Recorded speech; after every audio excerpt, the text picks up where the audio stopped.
కడప జిల్లా బద్వేల్ ప్రభుత్వ ఆసుపత్రిలో జిల్లా డీసీహెచ్ అధికారి డాక్టర్ హిమాదేవి ఆకస్మికంగా పర్యటించారు. ఆమె ఆసుపత్రి పరిసరాలను, వార్డులను పరిశీలించారు. అనంతరం చికిత్స పొందుతున్న రోగులను, వారికి అందుతున్న వైద్య సేవల గురించి అడిగి తెలుసుకున్నారు. ఆసుపత్రిలో విష జ్వరాలు మరియు నమోదైన వివిధ కేసుల గురించి వైద్యులను అడిగి తెలుసుకున్నారు.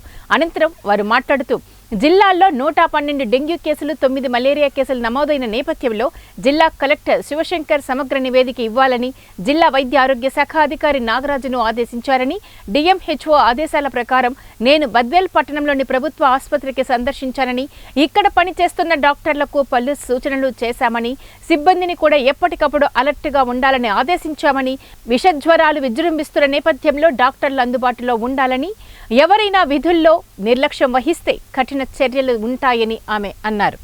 బద్వేల్ ప్రభుత్వ ఆసుపత్రిలో 6 వైద్యుల కొరత ఉన్నట్లుగా గుర్తించామని, ఈ విషయాన్ని పై అధికారులకు నివేదిక రూపంలో అందజేస్తామని, పరిష్కారానికి కృషి చేస్తామని, ప్రజలకు మెరుగైన సేవలు అందిస్తామని కృషి చేస్తామని తెలిపారు. కార్యక్రమంలో స్థానిక వైద్యులు, సిబ్బంది పాల్గొన్నారు. ఇద్దరు గైనకాలజిస్టులు వేకెన్సీ, వాళ్ళు అనాథరైజ్డ్ యాబ్సెన్స్లో ఉన్నారు.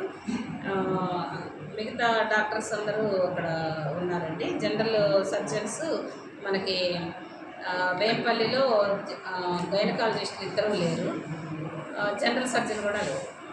ఇది వేకెన్సీ. మిగిలిన వాళ్ళు అన్ని చోట్ల అడ్జస్టబుల్, ఒకళ్ళు లేకపోయినా ఇంకొకళ్ళు ఉండటం అనేది జరిగింది కాబట్టి వర్క్ సేవలు అందించడంలో మనకి అంతరాయం అయితే కలగలేదు. ఈ బద్వేలు ప్రభుత్వ ఆసుపత్రిలో మాత్రం వైద్యుల కొరత ఉంది.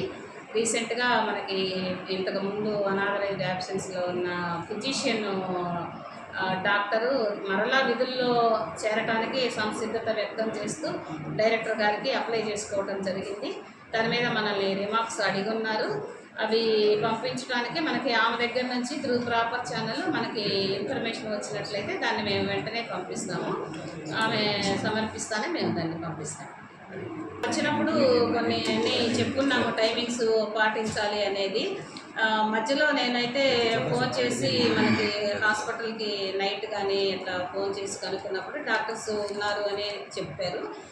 సో డాక్టర్స్ టైంకి ఉంటున్నారని అనుకుంటున్నాను. మీ దృష్టిలో కనుక రావటం లేదు అని ఏదైనా మీ దృష్టికి వస్తే తప్పకుండా మాకు చెప్పండి. ఆ టైంకి వెంటనే నేను స్పందించి